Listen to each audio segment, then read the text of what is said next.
मात्रक एवं त्रुटियां। ठीक है, दूसरा चैप्टर है, इसको स्टार्ट करते हैं। ज़्यादा टाइम नहीं है, जो हमारे पास हमने इंपॉर्टेंट है वही देखेंगे। सबसे पहला टॉपिक आता है भौतिक राशियाँ। क्या है भौतिक राशियाँ? वे राशियाँ जिनका मापन संभव हो भौतिक राशियाँ कहलाती है। बस ये लिखना है, वे राशियाँ जिनका मापन संभव हो भौतिक राशियाँ कहलाती है। जैसे लंबाई, द्रव्यमान, समय, ताप, वेग, बल, इन ये सब क्या है? भौतिक राशियाँ, क्योंकि इनको आप माप सकते हो। जैसे अगर मैं कहूँ, जैसे ये एक फ़ोन है, तो फ़ोन की लंबाई कितनी है? तो आप लोग लंबाई को नाप सकते हो, आप स्केल पकड़ोगे और नाप लोगे। या फिर मैं कहूँ इस फ़ोन का वज़न कितना है, यानी भार, तो आप क्या करोगे? तराजू पे रखोगे और तौल लोगे। ठीक है, माना उसका 200 ग्राम इतना वेट है। ठीक है, समय, टाइम को आप नाप सकते हो, 50 सेकंड, 20 सेकंड, 1 घंटा, 2 घंटा। टेम्परेचर को भी आप माप सकते हो, 50 डिग्री सेल्सियस, 10 डिग्री सेल्सियस। वेग को भी माप सकते हो आप लोग, 50 मीटर प्रति सेकंड। बल को भी माप सकते हो आप लोग, 10 न्यूटन, 20 न्यूटन। ठीक है, तो जिन जिन चीज़ों को आप माप सकते हो वो सब क्या है? भौतिक राशियाँ हैं। ठीक है, आप दूरी को नाप सकते हो, द्रव्यमान को नाप सकते हो। कौन भौतिक राशि नहीं है? जिनका मापन संभव ना हो वो भौतिक राशि नहीं है। जैसे ये तो बहुत फेवरेट चीज़ है। हाँ, ये मैं कितना करता हूँ मैं खुद नहीं बता सकता, क्योंकि मैं इसको मेज़र ही नहीं कर सकता हूँ। किसी के भाव, यार उसका भाव कितना हमारे प्रति उस प्रेम है उसको, हम इस चीज़ को नहीं नाप सकते। ठीक है, तो वो भौतिक राशि नहीं है। भौतिक राशि वो है जिसको हम माप सकते हैं। वे राशियाँ जिनका मापन संभव हो भौतिक राशियाँ कहलाती है, जिनका मापन संभव हो, साफ सीधी बात। सेकंड आता है मूल राशि। वे भौतिक राशियाँ जो किसी अन्य राशि पर निर्भर ना ही होती और स्वयं स्वतंत्र रूप से परिभाषित की जाती है, मूल राशियाँ कहलाती है। यानी वे भौतिक राशियाँ जो किसी अन्य राशि पर निर्भर ना हो। जैसे हम लोग अगर द्रव्यमान की बात करें, तो ये किसी अन्य राशि पर निर्भर नहीं करती, ये स्वयं से है। ठीक है, और स्वतंत्र रूप से परिभाषित किया जाता है। हम द्रव्यमान को स्वतंत्र रूप से प्रभावित करते हैं, इसके लिए हमें किसी और राशि की सहायता नहीं पड़ती। कभी ऐसा देखा कि हम लोग लंबाई की अगर बात कर ले, ठीक है, लंबाई भी एक क्या है?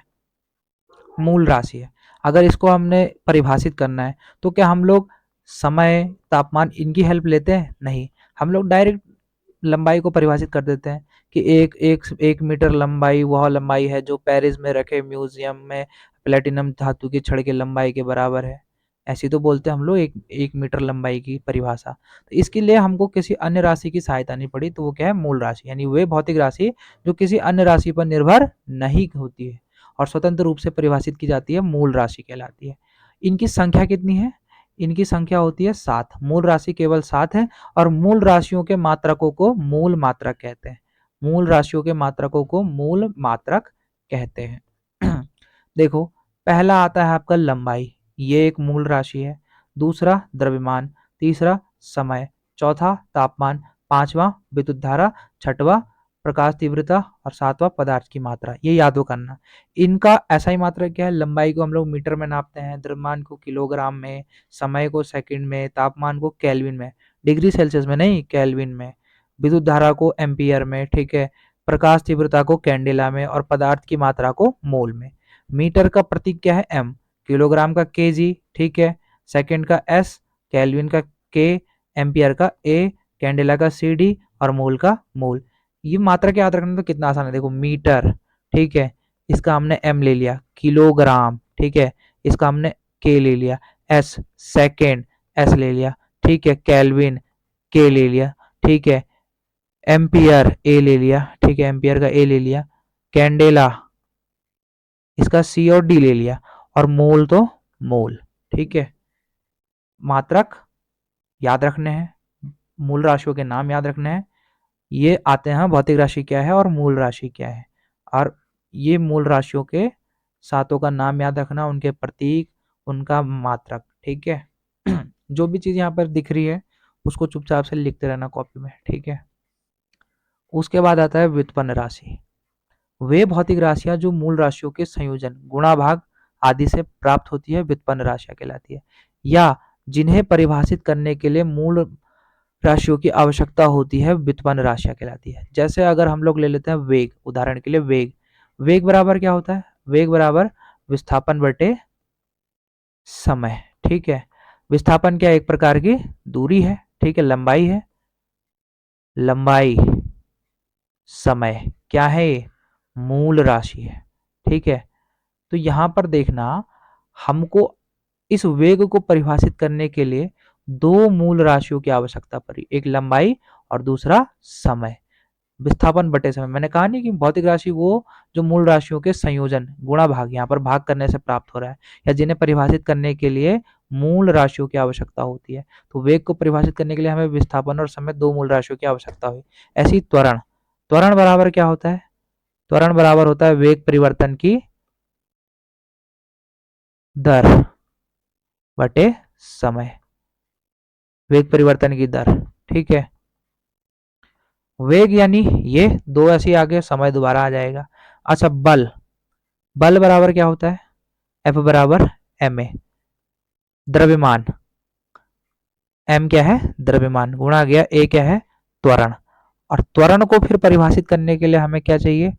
वेग बटे समय।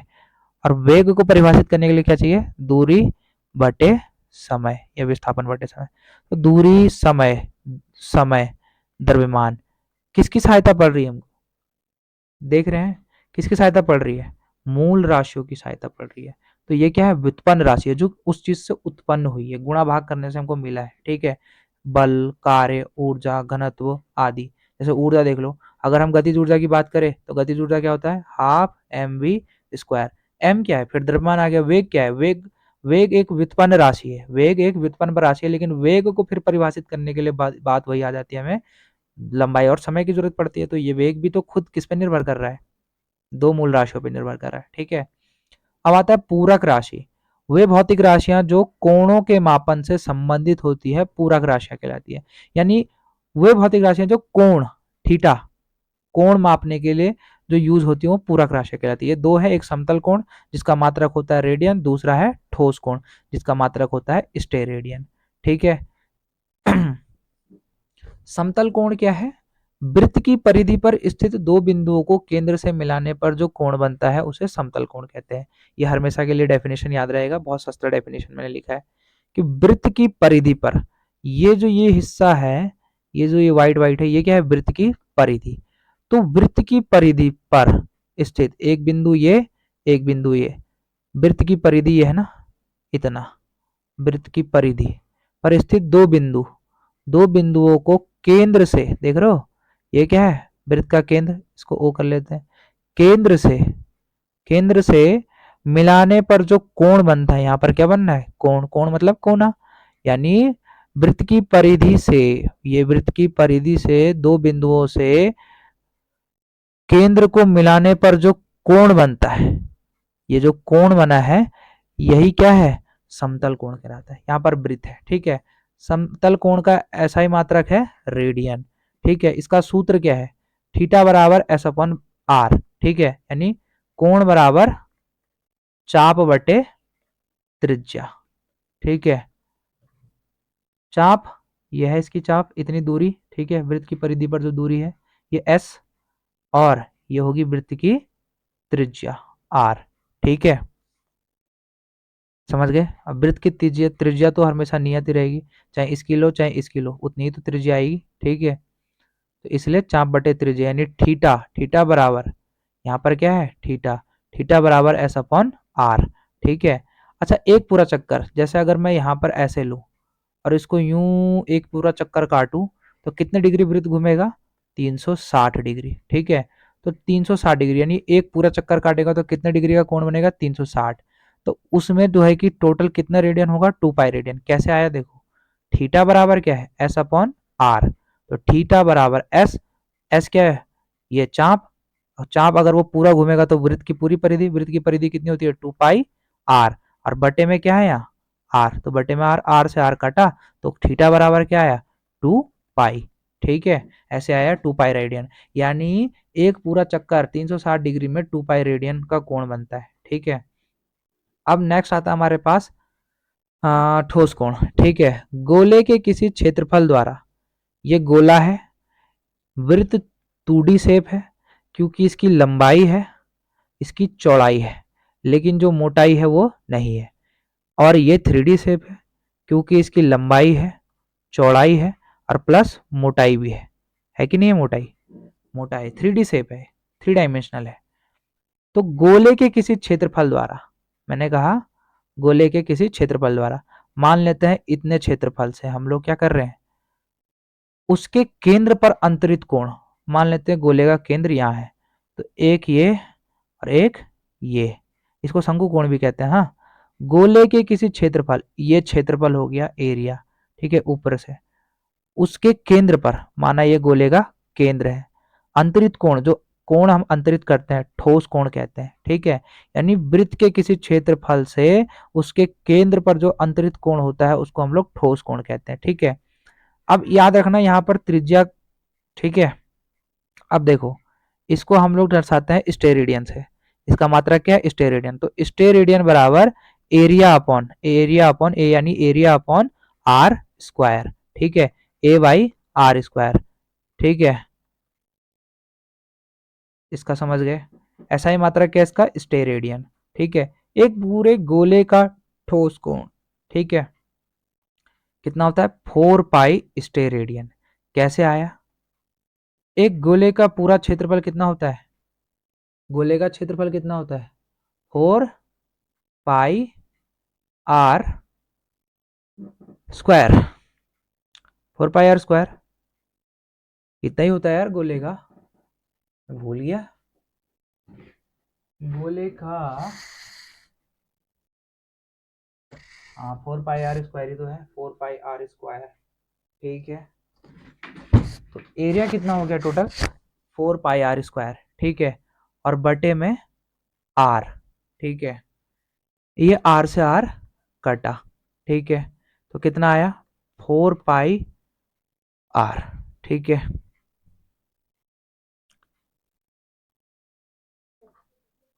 कटा, ठीक है, समझ गए? कंफ्यूज हो गया था यार। तो गोले का पूरा क्षेत्रफल कितना होता है? 4 पाई आर स्क्वायर अपॉन ए, तो ए की जगह देखो, एरिया की जगह हमने ये रख दिया आर स्क्वायर, तो आर स्क्वायर तो नीचे आर स्क्वायर से आर स्क्वायर कटा, बचा गया 4 पाई। तो एक पूरे जो है कि वृत्त का, सॉरी वृत्त कह रहा हूँ, ये स्पेयर गोले का स्टेरेडियन कितना होगा? 4 पाई स्टेरेडियन, ठीक है। अब अगली चीज आती है यथार्थता, एक्यूरेसी और परिशुद्धता, ठीक है, सेम यही डेफिनेशन लिखने एग्जाम में। किसी मापित मान का वास्तविक मान के कितना निकट होना यथार्थता कहलाता है।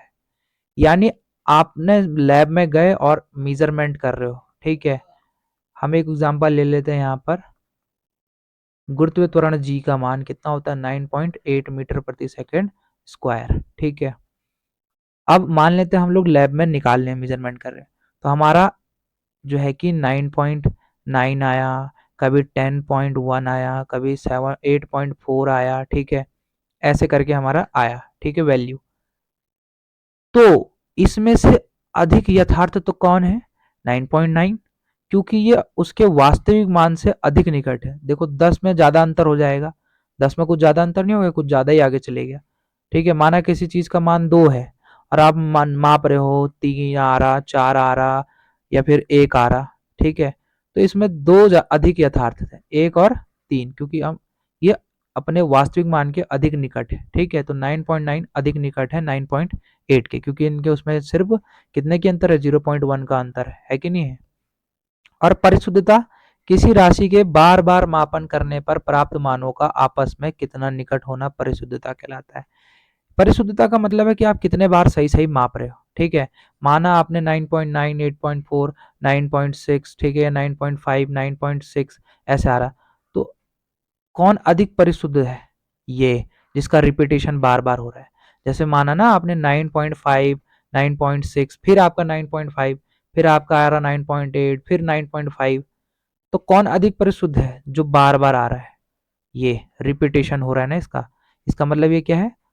अधिक परिशुद्ध है। लेकिन यथार्थ नहीं है, यथार्थ जो अपने वास्तविक मान के जितने निकट होगा, जो उसकी रियल वैल्यू उसके वो कितने निकट है, वो यथार्थता, एक्यूरेसी, ठीक है। और जो कितने बार रिपीट हो रहा है वो परिशुद्धता। त्रुटि क्या है? मापन की अनिश्चितता को त्रुटि कहते हैं, भाई इतना लिख देना। त्रुटि एक्चुअली देखो, हम किसी भी चीज को जब मेजर करते हैं उसमें कुछ ना कुछ माइक्रो, छोटी सी छोटी त्रुटि तो होना संभव है, कंप्लीटली कोई भी एकदम सही नहीं होता है, ठीक है, माइक्रो कोई ना कोई गलती जरूर होती है। अब त्रुटियों के प्रकार, पहला आता है निरपेक्ष त्रुटि, किसी राशि के मापित मान और उसके वास्तविक मान के बीच के अंतर के परिमाण को निरपेक्ष त्रुटि कहते हैं। किसी राशि के मापित मान, सपोज आपने लैब में निकाला 9.9, इतना आपने, और उसके वास्तविक मान के बीच का अंतर, और उसका वास्तविक मान कितना है 9.8, तो उनके बीच का अंतर, कितने का अंतर आया यहाँ पर, कितने का अंतर आया, डेल्टा ए बराबर क्या आ गया 0.1, इसको इसमें माइनस करो ना, उनके बीच का अंतर, वही क्या है निरपेक्ष त्रुटि। यानी मापित मान और वास्तविक मान के बीच का अंतर, अंतर का मतलब होता है घटाना, ठीक है, 0.1, निरपेक्ष त्रुटि बराबर वास्तविक मान माइनस मापित मान, तो वास्तविक मान कितना है 9.8 गुरुत्वाकर्षण जी का, और माइनस 9.9, तो निरपेक्ष त्रुटि क्या आ जा रहा है 0.1, इसको इसमें से घटा करके, ठीक है। नेक्स्ट हमारे पास भिन्नात्मक त्रुटि, किसी राशि की निरपेक्ष त्रुटि और उसके वास्तविक, किसी राशि के निरपेक्ष त्रुटि और उसके वास्तविक मान के अनुपात को भिन्नात्मक त्रुटि कहते हैं। जो निरपेक्ष त्रुटि आई, जो निरपेक्ष त्रुटि आई, आई कि नहीं आई, यहाँ पर देखो, सपोज यहाँ पर 0.1 आया, ठीक है, 0.1, और उसका वास्तविक मान क्या है 9.8, ठीक है, इनका जो भिन्नात्मक है, इनका जो बट्टे करेंगे तो वही क्या है भिन्नात्मक त्रुटि, किसी राशि के निरपेक्ष त्रुटि और उसके वास्तविक मान के अनुपात को, ठीक है, क्या कहेंगे भिन्नात्मक त्रुटि कहते हैं। डेल्टा ए बराबर, ये कौन है यार, वे यार, सूत्र क्या है इसका भिन्नात्मक त्रुटि का, भिन्नात्मक त्रुटि का सूत्र यह है कि उसका वास्तविक मान, ठीक है, निरपेक्ष त्रुटि बटे वास्तविक मान। अब आता है प्रतिशत त्रुटि, प्रतिशत त्रुटि क्या है, यही जो भिन्नात्मक त्रुटि है, निरपेक्ष, अबे यार निरपेक्ष लिखना था, निरपेक्ष बटे वास्तविक, जो उसका निरपेक्ष त्रुटि और वास्तविक त्रुटि का अनुपात है वही क्या है भिन्नात्मक त्रुटि है। और प्रतिशत त्रुटि कुछ नहीं, अगर इसी को हम लोग 100 से गुणा कर दे, या फिर जब भिन्नात्मक त्रुटि को प्रतिशत के रूप में लिखा जाता है तो उसी को हम लोग प्रतिशत त्रुटि कह देते हैं। यहाँ लिखा भी है, भिन्नात्मक त्रुटि को 100 से गुणा करने पर प्राप्त मान को प्रतिशत त्रुटि कहते हैं। प्रतिशत त्रुटि निरपेक्ष त्रुटि बटे वास्तविक या औसत मान गुणा गया 100, ठीक है, समझ गए। अब आता है अल्पतमान, अरे यार कान,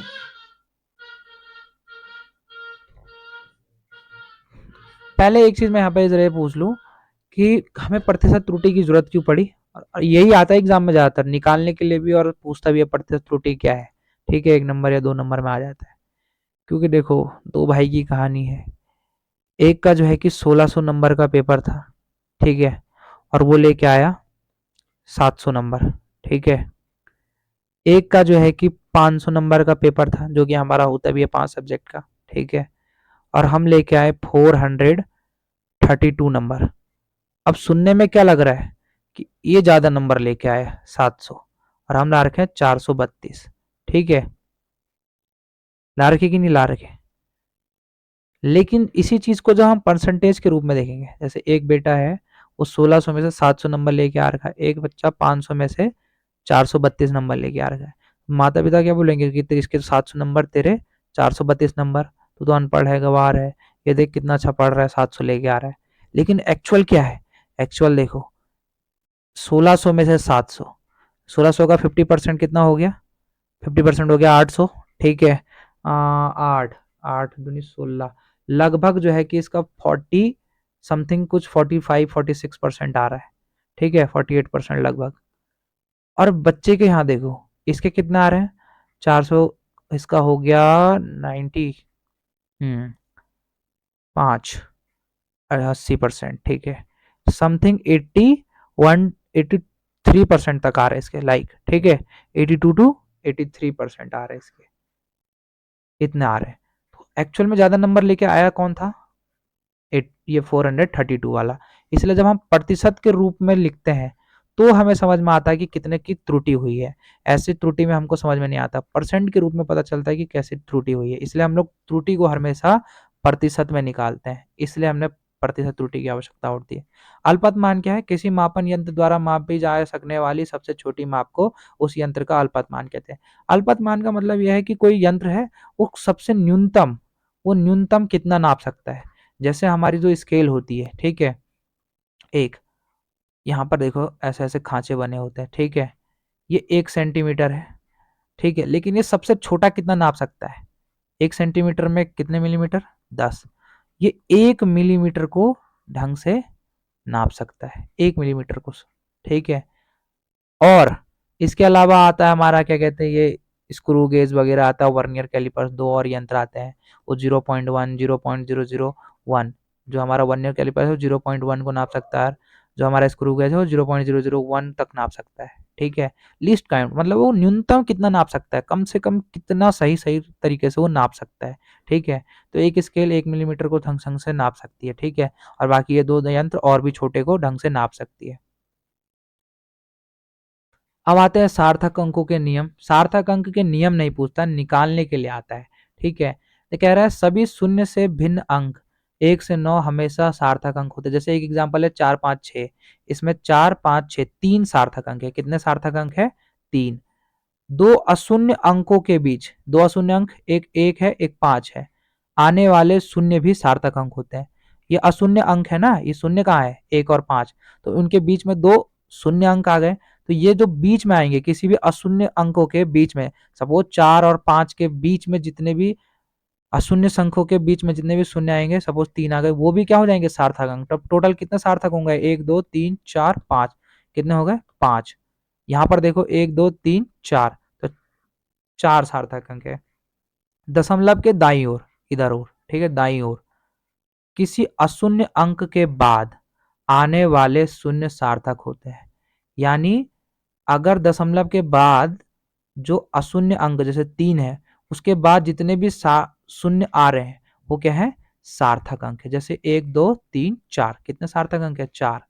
किसी संख्या के प्रारंभ में बाईं ओर, ये जो बाईं ओर की ओर आने वाले शून्य सार्थक नहीं होते। जैसे देखो बाईं ओर है ना, 4 5 से पहले अशून्य संख्या से पहले जो ये शून्य है 1 2 3, ये सार्थक अंक नहीं है। इसमें 4 और 5 केवल दो ही सार्थक अंक है। कितने सार्थक अंक है इसमें? केवल दो। बिना दशमलव वाली संख्या के अंत में आने वाले शून्य समानतः सार्थक नहीं माने जाते हैं। बिना दशमलव वाले, देखो इसमें दशमलव नहीं है, कि अंत में आने वाले, इसके जो अंत में आने वाले शून्य समानतः सार्थक अंक नहीं माने जाते। इसमें केवल 1 और 5 सार्थक अंक है। यानी कितने सार्थक अंक है? 2, ठीक है। ये होमवर्क है, इसको कर लो यार, कॉपी में हो जाएगा। जैसे देखो 0.00560, हमने यहाँ पर पीछे क्या पढ़ा था? कहाँ पहुंचा दिया यार, हमने यहाँ पे पीछे क्या पढ़ा था? ये पहला वाला अगर मैं करके दिखाऊं तो देखना जी, ये कौन सा वाला लग रहा है इसमें? हाँ ये देखो, किसी संख्या के प्रारंभ में बाईं ओर आने वाले शून्य सार्थक अंक नहीं होते। तो प्रारंभ में जो ये बाईं ओर इधर है, ये सार्थक अंक नहीं है। तो कितने सार्थक अंक है? 1 2। इधर वाला जो शून्य है वो सार्थक अंक होगा कि नहीं होगा? बिल्कुल होगा, क्योंकि हमने यहाँ पढ़ा था कि क्या कहते हैं, ये दाईं ओर किसी अशून्य अंक के बाद आने वाले शून्य सार्थक अंक होते हैं, ठीक है। तो यहाँ देखो कितने हैं? 1 2 3, कितने सार्थक अंक है पहले वाले में? 3, ठीक है। ऐसे ही ये भी करो, ये भी करो, ये भी, ये भी, ये भी, ये भी, ठीक है। इसके बाद है कुछ नहीं, इतना हो गया। अब मैं यहाँ पर बताता हूँ क्या क्या आएगा। वो पूछेगा भौतिक राशि क्या होती है, मूल राशि क्या है, 7 मूल राशि, और इनकी ना डेफिनेशन दे रखी है रिफ्रेशर में, उनको याद कर लेना कि 1 मीटर क्या है, 1 किलोग्राम क्या है। जैसे 1 किलोग्राम जल के 4 डिग्री सेल्सियस का, 1 लीटर जल का 4 डिग्री सेल्सियस पर भार है, ठीक है। 1 एम्पियर क्या है, 1 सेकंड क्या है, 1 मोल क्या है, ठीक है, उनको याद रखना। व्युत्पन्न राशि ये नहीं पूछता है, ठीक है। पूरक राशि कभी कभी पूछ देता है, पूरक राशि क्या है, ठीक है। समतल कोण और घन कोण ये भी पूछ देता है, ठीक है। यथार्थता और परिशुद्धता भी पूछ देता है कि किसी यथार्थता और परिशुद्धता क्या है, या किसी त्रुटि किसे कहते हैं, ठीक है। सीधा सीधा पूछता है प्रतिशत त्रुटि, ठीक है। सार्थक अंकों के नियम, और सार्थक अंकों के नियम निकालने के लिए नहीं आते हैं, वो सार्थक अंक सीधा ऐसे दे देगा, इसमें पूछा है कितने सार्थक अंक है। ठीक है। अब मैं सोच रहा हूँ रिफ्रेश कहाँ गई, वेट, एक दो जरा मैं क्वेश्चन निकाल के दिखाता हूँ। ठीक है। सार्थक अंक वाले तो हो गया क्वेश्चन।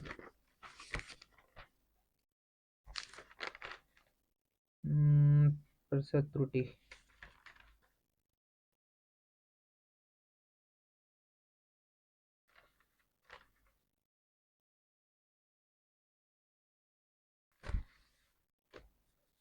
अरे यार कहाँ गए सवाल। वैसे सवाल की वीडियो मैंने शायद से बना भी रखे हैं, फिर भी एक दो कर दे रहा हूँ। ठीक है। हाँ, जैसे यहाँ पर दे भी रखा है एक क्वेश्चन रिफ्रेशर में। देखो पहला क्वेश्चन यहाँ दे रहा है कि कह रहा है एक पेच मापी द्वारा किसी तार का व्यास 0.236 सेंटीमीटर मापा जाता है। यदि पेच माप का अल्पतमांक कितना 0.001 सेंटीमीटर है, तो इस माप की संभावित प्रतिशत त्रुटि होगी। प्रतिशत त्रुटि निकालना है। प्रतिशत त्रुटि बराबर क्या होता है, डेल्टा ए बाई ए गुणा गया 100, ये होता है ना। ठीक है। अब अल्पतमांक कितना है उसका 0.001 बटे मीजर कितना किया उसने 0.236 इंटू कर दो इसको 100 से। ठीक है। क्या होगा, एक जीरो यहाँ जाएगा, एक जीरो से यहाँ जाएगा, क्या बच जाएगा 0.1 बटे 0.236। इसको भी कन्वर्ट करना है तो 1 2 3 लगभग कितने से गुणा करना पड़ेगा 1000 से, तो एक जीरो यहाँ आएगा। ठीक है, एक जीरो से फिर दो जीरो बचे हैं तो ये हो जाएगा 100। कितना हो जाएगा 100 बटे ये एक जीरो से यहाँ गया, दूसरे जीरो से यहाँ गया, तीसरे जीरो से यहाँ गया, कितना हो गया 236। ठीक है। अब डिवाइड करेंगे इसको हम लोग 236 100। ओके, सो डिवाइड करो, कितना जाएगा 236 डिवाइडेड बाई 4। ठीक है।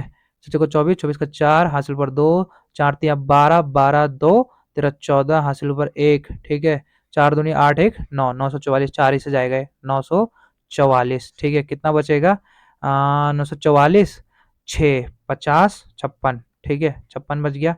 पॉइंट लगेगा यहाँ पर। ठीक है, क्या लगेगा पॉइंट, सॉरी पहले ना 0 पॉइंट लगा दो, मैं तो भूल ही गया 1000 करना है इसको। ठीक है, 0 पॉइंट, फिर यहाँ पॉइंट तो लगा ही है। रुको रुको रुको रुको रुको रुको, 100 में तो डिवाइड ही नहीं जाएगा, सॉरी 0 पॉइंट लगाना तो भूल गया, तब यहाँ पर 1000 हुआ। ठीक है, 4 पॉइंट लगा है, 944 56 आ गया।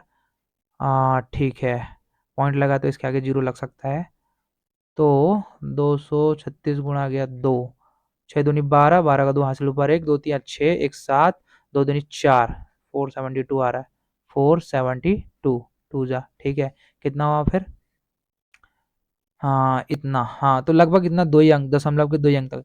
तो इसमें कितने की त्रुटि होगी 0.42% की त्रुटि होगी। ठीक है। ऐसी एक नेक्स्ट सवाल दे रखा है यहाँ पर कि सोने के एक टुकड़े का द्रव्यमान 10 मिलीग्राम दिया गया है। कितना दिया गया है 10 मिलीग्राम। ठीक है। इसके मापन में अधिकतम त्रुटि होनी चाहिए, यानी वो जो मशीन जिसमें वो नाप रहा है वो 1 मिलीग्राम तक नाप सकता है। ठीक है, यानी 10 बटे 1 गुणा गया 100। ठीक है, इसको गुणा करोगे कितना आएगा, 10 गुणा गया 100, 10 गुणा गया 100, कितना हो जाएगा 1000। ठीक है, बटे 1 कितना आएगा, सोने के एक टुकड़े का द्रव्यमान 10 मिलीग्राम दिया गया है, इसके इसके मापन में अधिकतम त्रुटि होनी चाहिए। कितने की त्रुटि होगी, अगर इसको 1 से डिवाइड करें तो इतना ही तो आएगा यार, कंफ्यूज कर दिया क्या।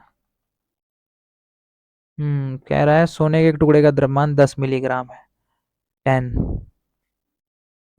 इसके मापन में अधिकतम त्रुटि होनी चाहिए। अच्छा, प्रतिशत त्रुटि कहाँ बोल रहा हूँ, इसके मापन में अधिकतम त्रुटि होनी चाहिए।